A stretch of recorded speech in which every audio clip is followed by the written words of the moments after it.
Gumroad is a platform that allows creators to sell digital and physical products directly to customers. Adding a product to Gumroad is easy. Digital products like ebooks, software, courses, music, and art make up 80% of listings.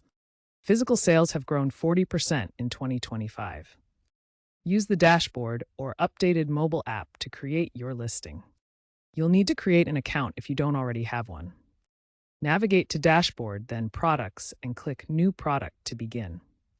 For digital products, start by entering the title, description, price, and selecting a category like ebooks or courses. Next, upload your content files, supporting formats such as PDF for documents, MP3 for audio, and zip for bundles. Customize your product by adding images, previews, and setting up pricing tiers for different access levels. For physical products, follow similar initial steps, but select the physical product type when setting up.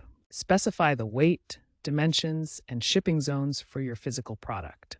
Then choose between handling fulfillment yourself or using third-party services. Be aware of Gumroad's fees.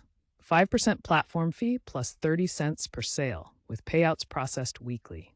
Always adhere to their terms, including age restrictions and content moderation guidelines.